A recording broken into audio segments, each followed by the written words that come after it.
As the world turns. Foreign policy again, a lot of fun, just keeps on rocking. Ukraine, are you surprised? More of the cities are having Russian attacks. I call them Russian because they're Russian, even though there were pro-Ukraine demonstrators in a lot of these cities. The Russians attack the pro-Ukraine demonstrators.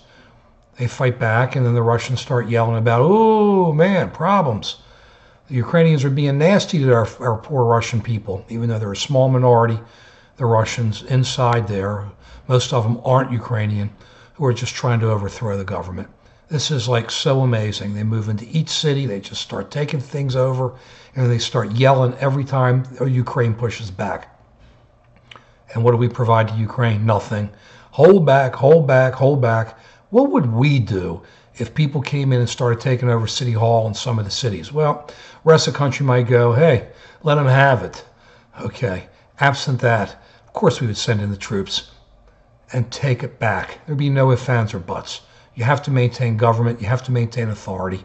And just because the Russians are sitting there moaning and groaning, sending in their people, doesn't mean the Ukrainians should be sitting back. Look, they got to do what they have to do with their own country, but we have to leave them alone and let them do what they've got to do. And if it means fighting, then it means fighting. If it means rolling, then they're going to roll. But their country's getting chopped up. It is sad. Sad. And we let the Russians get away with it. We in the EU, another real strong group of people and countries. Saudi Arabia, I don't know if you all saw, but they started parading their missiles a couple days ago. Isn't that great? Now Saudi Arabia is using missiles. They're going to have their missiles, and they'll have their nuclear weapons because they deal with the Pakistanis. They will tip the missiles with nuclear weapons, and now we have another nuclear armed country in the Middle East.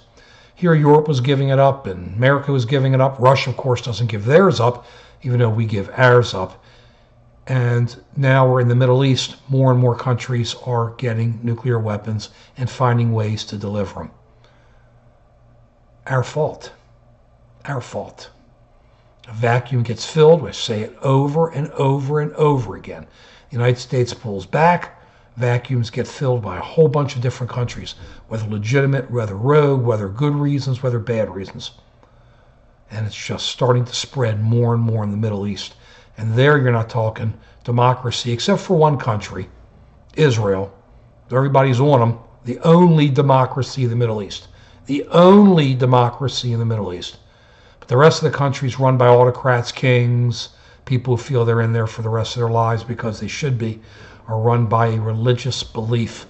And there's no stopping religious belief when the fanatics take it over. It's a very, very worrisome situation. Israel and the Palestinians, that fell apart. I do not know why we wasted our time trying to put something together there. It isn't going to work. They got to work it out together. And meanwhile, all these Western countries and the colleges here and in America are saying no Israelis allowed, and we're going to boycott Israel.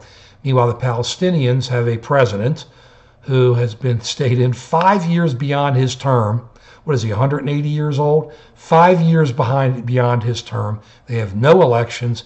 They do nothing. All they do is talk about right of return and destroy the Jews. And Israel is just a boogeyman for the United States. And the quicker we here in the United States understand that, it'll make our foreign policy decisions easier. As Israel gets surrounded more and more, as the refugees blow into Lebanon and into Turkey and into Jordan, as Syria gets totally controlled by a president, quote unquote, who our president said was out and going, as the Middle East gets more and more nuclear armed, more militant, as Iraq falls apart, as Iran keeps BSing us, as it just keeps going on. We keep hearing about Syria getting rid of most of their chemical weapons. I don't believe it. I do not have proof, but how can you believe these guys? All they've done is lie from the beginning.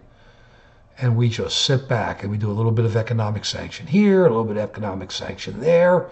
Let's roll over to the EU. Let's roll over here. Let's roll over there because we're not bad guys. Meanwhile, everybody is thinking we're a bad guy because we're wusses.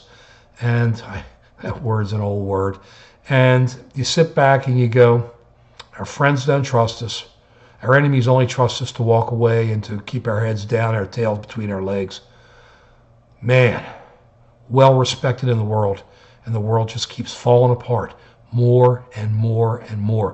When the 2016 election comes around and we get a strong president, there's going to be a reckoning coming. It's coming, and don't think it isn't. We better head it off a lot faster.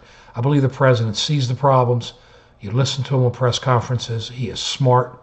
He's a good man, but he keeps sticking and clinging to the same misguided, not working foreign policy. He says he has one, he doesn't. Our foreign policy basically is roll over, roll over, roll over, and hope everybody else is nice and tell everybody they're not in the 21st century. Things are just getting worse out there, guys. Worse before they get better, but worse nonetheless. Peace. And please subscribe. Thanks.